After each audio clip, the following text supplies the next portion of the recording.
20 Indian സൈനികർ കൊല്ലപ്പെട്ട സംഘർഷത്തിന് പിന്നാലെ 2020 ജൂൺ 22-ന് ചൈന രഹസ്യമായി ആണവ പരീക്ഷണം നടത്തിയതായി ആരോപണവുമായി അമേരിക്ക രംഗത്ത്. പുതിയ ആഗോള ആയുധ നിയന്ത്രണ ചട്ടക്കൂടിന്റെ ആവശ്യകതയാണ് ചൈനയുടെ നടപടി അടിവരയിടുന്നത് എന്നാണ് അമേരിക്ക പറയുന്നത്. 2020 ജൂൺ 15-നായിരുന്നു ഇന്ത്യൻ ചൈനീസ് സൈനികർ ലഡാക്കിൽ ഏറ്റുമുട്ടിയത്.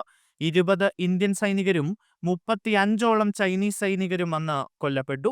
പതിറ്റാണ്ടുകൾ നീണ്ട റഷ്യ-US കരാർ തകർന്നതിനെ തുടർന്ന് ആണവവൽക്കരണം നിർത്തലാക്കാനുള്ള ട്രംപിന്റെ നിർദ്ദേശം ചൈന തള്ളിയിരുന്നു. ആണവ പരീക്ഷണങ്ങൾ നടത്തുമ്പോൾ അന്താരാഷ്ട്ര നിരീക്ഷണ സംവിധാനങ്ങളെ മറികടക്കാൻ സാങ്കേതിക വിദ്യകൾ ചൈന ഉപയോഗിച്ചതായി US under secretary of state Thomas G DiNanno പറഞ്ഞു.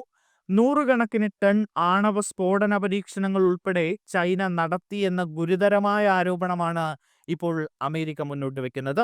ഇത് മറച്ചുവെക്കാനായി ഇതിനായി ഡീക്യൂപ്പിംഗ് സംവിധാനം ചൈന ഉപയോഗിച്ചു. 2020 ജൂൺ 22-ന് ചൈന അത്തരമൊരു ആണവ പരീക്ഷണം നടത്തിയെന്നും അദ്ദേഹം എക്സിൽ ഒരു പോസ്റ്റിലൂടെ വെളിപ്പെടുത്തുന്നു. പതിറ്റാണ്ടുകൾ നീണ്ട റഷ്യ-US കരാർ തകർന്നതിനെ തുടർന്ന് ആണവവൽക്കരണം നിർത്തലാക്കാനുള്ള ട്രംപിന്റെ നിർദ്ദേശം ചൈന തള്ളിയിരുന്നു.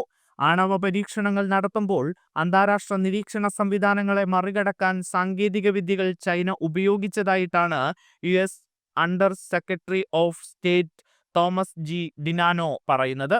നൂറുകണക്കിന് ടൺ ആണവ സ്ഫോടന പരീക്ഷണങ്ങൾ ഉൾപ്പെടെ ചൈന നടത്തി എന്നാണ് പറയുന്നത്. അതായത് വളരെ ഗുരുതരമായ ആരോപണമാണ് ഇപ്പോൾ ചൈനയ്ക്കെതിരെ മുന്നോട്ട് വെക്കുന്നത്. ചൈനയും അമേരിക്കയും തമ്മിലുള്ള ബന്ധം അത്ര സുഖകരമല്ല. ഈ അടുത്ത് ഇന്ത്യയും അമേരിക്കയും തമ്മിൽ വ്യാപാര കരാറിൽ ഏർപ്പെടുകയും ചെയ്തിരുന്നു.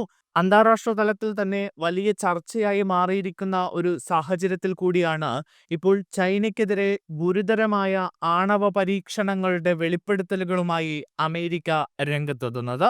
അമേരിക്ക എന്ത് നീക്കമാണ് ചൈനയ്ക്കെതിരെ നടത്താൻ പോകുന്നത് എന്ന ചോദ്യം ഉയരുകയാണ്.